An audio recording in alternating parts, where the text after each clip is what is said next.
Texto narrado por Marco Vázquez.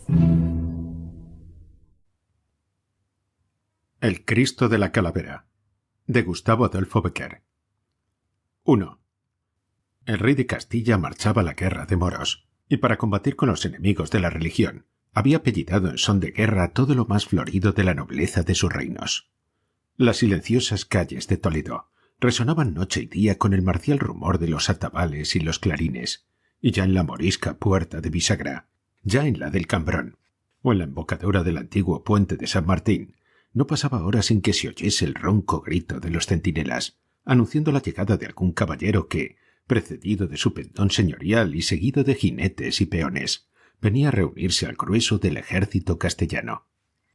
El tiempo que faltaba para emprender el camino de la frontera y concluir de ordenar las huestes reales discurría en medio de fiestas públicas, lujosos convites y lucidos torneos, hasta que, llegada al fin la víspera del día señalado de antemano por su Alteza para la salida del ejército, se dispuso un postrer sarao, con el que debieron terminar los regocijos.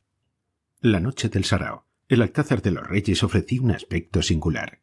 En los anchurosos patios, alrededor de inmensas hogueras y diseminados sin orden ni concierto, se veía una abigarrada multitud de pajes, soldados, ballesteros y gente menuda, quienes, estos aderezando sus corceles y sus armas y disponiéndolos para el combate, aquellos saludando con gritos o blasfemias las inesperadas vueltas de la fortuna, personificada en los dados del cubilete, los otros repitiendo en coro el refrán de un romance de guerra, que entonaba un juglar acompañado de la guzla, los demás allá, comprando a un romero conchas, cruces y cintas tocadas en el sepulcro de Santiago, o riendo con locas carcajadas de los chistes de un bufón, o ensayando en los clarines el aire bélico para entrar en la pelea, propio de sus señores, o refiriendo antiguas historias de caballerías o aventuras de amor, o milagros recientemente acaecidos, formaban un infernal y atronador conjunto imposible de pintar con palabras. Sobre aquel revuelto océano de cantares de guerra, rumor de martillos que golpeaban los yunques, chirridos de limas que mordían el acero, piafar de corceles, voces descompuestas, risas inextinguibles, gritos desaforados, notas destempladas, juramentos y sonidos extraños y discordes. Flotaban a intervalos, como un soplo de brisa armoniosa, los lejanos acordes de la música del sarao. Este, que tenía lugar en los salones que formaban el segundo cuerpo del Alcázar, ofrecía a su vez un cuadro, si no tan fantástico y caprichoso, más deslumbrador y magnífico. Por las extensas galerías que se prolongaban a lo lejos, formando un intrincado laberinto de pilastras esbeltas y ojivas caladas y ligeras como el encaje, por los espaciosos salones vestidos de tapices, donde la seda y el oro habían representado, con 1000 colores diversos, escenas de amor, de caza y de guerra, y adornados con trofeos de armas y escudos, sobre los cuales vertían un mar de chispeante luz, un sinnúmero de lámparas y candelabros de bronce, plata y oro, colgadas aquellas de las altísimas bóvedas y enclavados estos en los gruesos sillares de los muros. Por todas partes a donde se volvían los ojos, se veía oscilar y agitarse en distintas direcciones una nube de damas hermosas con ricas vestiduras chapadas en oro, redes de perlas aprisionadas en sus rizos, joyas de rubíes llameando sobre su seno, plumas sujetas en vaporoso cerco a un mango de marfil, colgadas del puño, y rostrillos de blancos encajes que acariciaban sus mejillas, o alegres turbas de galanes con talabartes de terciopelo, justillos de brocado y calzas de seda, borceguíes de tafilete, capotillos de mangas perdidas y caperuza, puñales con pomo de filigrana y estoques de corte bruñidos, delgados y ligeros. Pero entre esta juventud brillante y deslumbradora, que los ancianos miraban desfilar con una sonrisa de gozo, sentados en los altos sitiales de alerce que rodeaban el estrado real, llamaba la atención, por su belleza incomparable, una mujer aclamada reina de la hermosura en todos los torneos y las cortes de amor de la época, cuyos colores habían adoptado por emblema los caballeros más valientes, cuyos encantos eran asunto de las coplas de los trovadores más versados en la ciencia del gay saber, a la que se volvían con asombro todas las miradas, por la que suspiraban en secreto todos los corazones, alrededor de la cual se veían agruparse con afán, como vasallos humildes en torno de su señora, los más ilustres vástagos de la nobleza toledana, reunida en el sarao de aquella noche. Los que asistían de continuo a formar el séquito de presuntos galanes de doña Inés de Tordesillas, que tal era el nombre de esta celebrada hermosura, A pesar de su carácter altivo y desdeñoso, no desmayaban jamás en sus pretensiones, y éste, animado con una sonrisa que había creído adivinar en sus labios, aquel, con una mirada benévola que juzgaba haber sorprendido en sus ojos, el otro, con una palabra lisonjera, un ligerísimo favor o una promesa remota, cada cual esperaba en silencio ser el preferido. Sin embargo, entre todos ellos había dos que más particularmente se distinguían por su asiduidad y rendimiento. Dos que, al parecer, si no los predilectos de la hermosa, podrían calificarse de los más adelantados en el camino de su corazón. Estos dos caballeros, iguales en cuna, valor y nobles prendas, servidores de un mismo rey y pretendientes de una misma dama, llamábanse Alonso de Carrillo el uno y el otro Lope de Sandoval.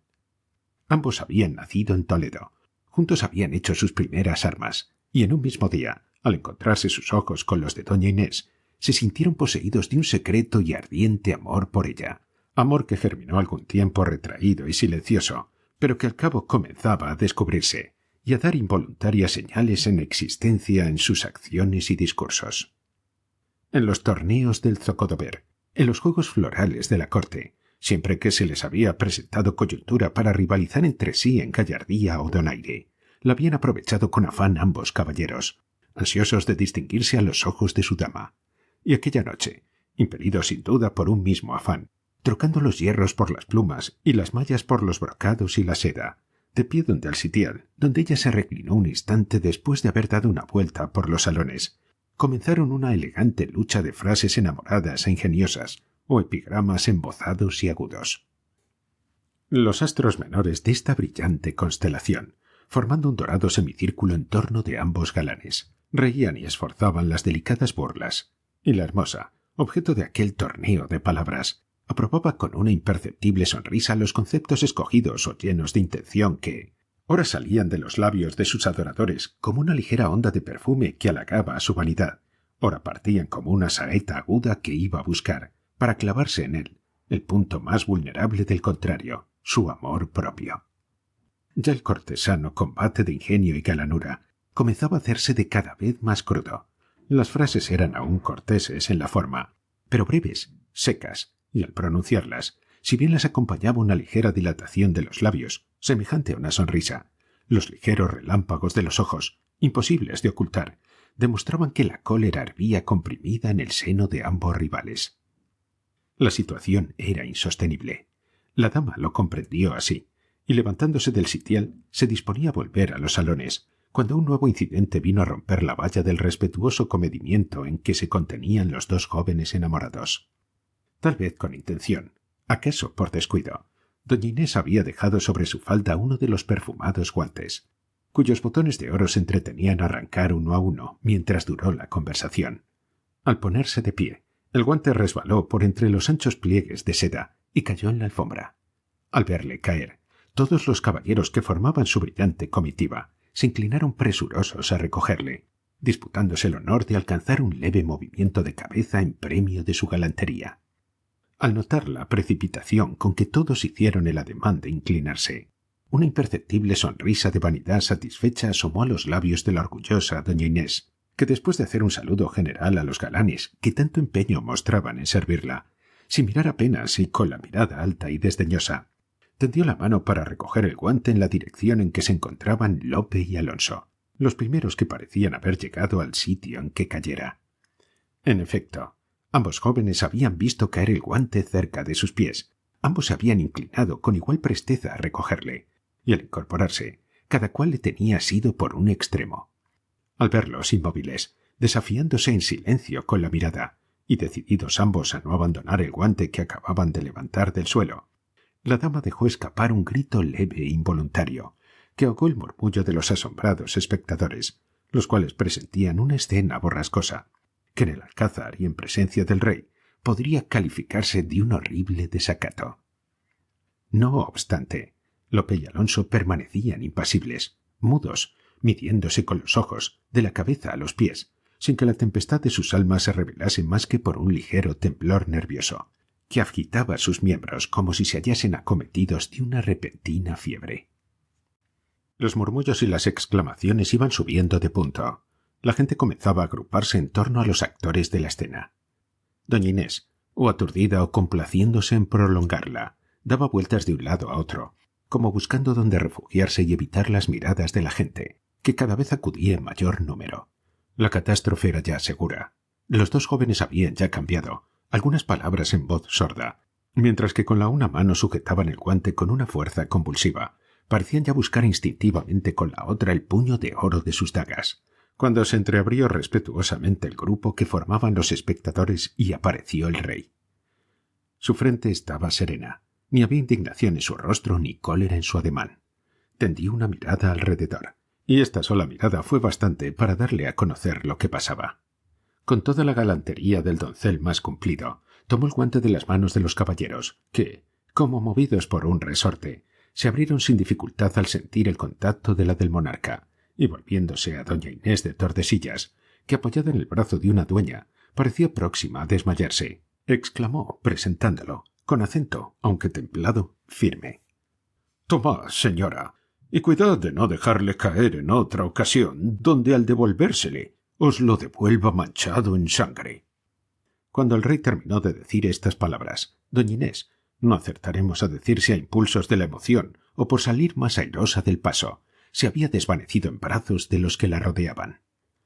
Alonso y Lope, el uno estrujando en silencio entre sus manos el birrete de terciopelo, cuya pluma arrastraba por la alfombra, y el otro mordiéndose los labios hasta hacerse brotar la sangre, se clavaron una mirada tenaz e intensa. Una mirada en aquel lance equivalía a un bofetón, a un guante arrojado al rostro, a un desafío a muerte. 2. Al llegar la medianoche, los reyes se retiraron a su cámara. Terminó el sarao, y los curiosos de la plebe que aguardaban con impaciencia este momento, formando grupos y corrillos en las avenidas del palacio, corrieron a estacionarse en la cuesta del Alcázar, los miradores y el zocodover. Durante 1 o 2 horas, en las calles inmediatas a estos puntos reinó un bullicio, una animación y un movimiento indescriptible. Por todas partes se veían cruzar escuderos caracoleando en sus corceles ricamente enjaezados, reyes de armas con lujosas casullas llenas de escudos y blasones, timbaleros vestidos de colores vistosos, soldados cubiertos de armaduras resplandecientes, pajes con capotillos de terciopelo y birretes coronados de plumas, y servidores de a pie que precedían las lujosas literas y las andas cubiertas de ricos paños, llevando en sus manos grandes hachas encendidas, a cuyo rojizo resplandor podía verse a la multitud, que, con cara atónita, labios entreabiertos y ojos espantados, miraba desfilar con asombro a todo lo mejor de la nobleza castellana, rodeada en aquella ocasión de un fausto y un esplendor fabulosos. Luego, poco a poco, fue cesando el ruido y la animación. Los vidrios de colores de las altas ojivas del palacio dejaron de brillar. Atravesó por entre los apiñados grupos la última cabalgata. La gente del pueblo, a su vez, comenzó a dispersarse en todas direcciones, perdiéndose entre las sombras del enmarañado laberinto de calles oscuras, estrechas y torcidas, y ya no turbaba el profundo silencio de la noche, más que el grito lejano de vela de algún guerrero, el rumor de los pasos de algún curioso que se retiraba el último, o el ruido que producían las aldabas de algunas puertas al cerrarse, cuando en lo alto de la escalinata que conducía a la plataforma del palacio apareció un caballero, el cual, después de tender la vista por todos lados como buscando a alguien que debía esperarle, descendió lentamente hasta la cuesta del Alcázar, por la que se dirigió hacia el zocodover. Al llegar a la plaza de este nombre se detuvo un momento y volvió a pasear la mirada a su alrededor. La noche estaba oscura. No brillaba una sola estrella en el cielo, ni en toda la plaza se veía una sola luz. No obstante, allá a lo lejos, y en la misma dirección en que comenzó a percibirse un ligero ruido como de pasos que iban aproximándose, creyó distinguir el busto de un hombre. Era, sin duda, el mismo a quien parecía aguardaba con tanta impaciencia. El caballero que acababa de abandonar el Alcázar para dirigirse al zocodover era Alonso Carrillo, que, en razón al puesto de honor que desempeñaba cerca de la persona del rey, había tenido que acompañarle en su cámara hasta aquellas horas. El que saliendo de entre las sombras de los arcos que rodean la plaza vino a reunírsele, Lope de Sandoval. Cuando los dos caballeros se hubieron reunido, cambiaron algunas frases en voz baja. «Presumí que me aguardabas», dijo el uno. «Esperaba que lo presumirías», contestó el otro. «¿Y a dónde iremos?» «A cualquiera parte en que se puedan hallar 4 palmos de terreno donde revolverse y un rayo de claridad que nos alumbre». Terminado este brevísimo diálogo, los dos jóvenes se internaron por una de las estrellas calles que desembocan en el Zocodover, desapareciendo en la oscuridad como esos fantasmas de la noche que, después de aterrar un instante al que los ve, se deshacen en átomos de niebla y se confunden en el seno de las sombras. Largo rato anduvieron dando vueltas a través de las calles de Toledo, buscando un lugar a propósito para terminar sus diferencias. Pero la oscuridad de la noche era tan profunda que el duelo parecía imposible. No obstante, ambos deseaban batirse, y batirse antes que rayase el alba, pues al amanecer debían partir las huestes reales y Alonso con ellas. Prosiguieron, pues, cruzando al azar plazas desiertas, pasadizos sombríos, callejones estrechos y tenebrosos, hasta que por último vieron cruzar a lo lejos una luz pequeña y moribunda, en torno de la cual la niebla formaba un cerco de claridad fantástica y dudosa. Habían llegado a la calle del Cristo, y la luz que divisaba en uno de sus extremos parecía ser la del farolillo que alumbraba en aquella época, y alumbra aún, a la imagen que le da su nombre. Al verla, ambos dejaron escapar una exclamación de júbilo, y apresurando el paso en su dirección, no tardaron mucho en encontrarse junto al retablo en que ardía. Un arco rehundido en el muro, en el fondo del cual se veía la imagen del Redentor enclavado en la cruz y con una calavera al pie, un tosco cobertizo de tablas que lo defendían de la intemperie, y el pequeño farolillo colgado de una cuerda que lo iluminaba débilmente, vacilando al impulso del aire, formaban todo el retablo, alrededor del cual colgaban algunos festones de hiedra que habían crecido entre los oscuros y rotos sillares, formando una especie de pabellón de verdura. Los caballeros, después de saludar respetuosamente la imagen de Cristo, quitándose los birretes y murmurando en voz baja una corta oración, reconocieron el terreno con una ojeada, echaron a tierra sus mantos, y apercibiéndose mutuamente para el combate y dándose la señal con un leve movimiento de cabeza, cruzaron los estoques. Pero apenas se habían tocado los aceros, y antes que ninguno de los combatientes hubiesen podido dar un solo paso o intentar un golpe, la luz se apagó de repente, y la calle quedó sumida en la oscuridad más profunda. Como guiados de un mismo pensamiento, y al verse rodeados de repentinas tinieblas, los dos combatientes dieron un paso atrás, bajaron al suelo las puntas de sus espadas y levantaron los ojos hacia el farolillo, cuya luz, momentos antes apagada, volvió a brillar de nuevo al punto en que hicieron ademán de suspender la pelea. «Será una ráfaga de aire que ha batido la llama al pasar», exclamó Carrillo volviendo a ponerse en guardia y previniendo con una voz a Lope, que parecía preocupado. Lope dio un paso adelante para recuperar el terreno perdido, tendió el brazo, y los aceros se tocaron otra vez. Mas al tocarse, la luz se tornó a apagar por sí misma, permaneciendo así mientras no se separaron los estoques. «Es verdad que esto es extraño», murmuró Lope mirando al farolillo, que espontáneamente había vuelto a encenderse, y se mecía con lentitud en el aire, derramando una claridad trémula y extraña sobre el amarillo cráneo de la calavera colocada a los pies del Cristo. «Bah», dijo Alonso, «será que la beata encargada de cuidar del farol del retablo sisa a los devotos y escasea el aceite, por lo cual la luz, próxima a morir, luce y se oscurece intervalos en señal de agonía». Y dichas estas palabras, el impetuoso joven tornó a colocarse en actitud de defensa. Su contrario le imitó, pero esta vez no tan solo volvió a rodearlos una sombra espesísima e impenetrable, sino que al mismo tiempo hirió sus oídos el eco profundo de una voz misteriosa, semejante a esos largos gemidos del vendaval, que parece que se queja y articula palabras al correr aprisionado por las torcidas, estrechas y tenebrosas calles de Toledo.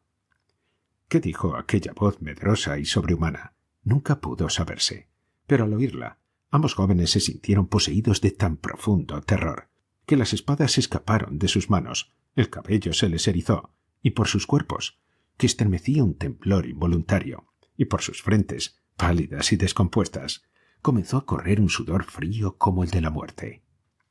La luz, por tercera vez apagada, por tercera vez volvió a resucitar, y las tinieblas se disiparon.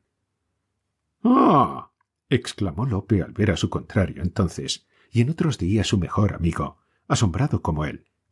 pálido e inmóvil. «Dios no quiere permitir este combate, porque es una lucha fratricida, porque un combate entre nosotros ofende al cielo, ante el cual nos hemos jurado 100 veces una amistad eterna.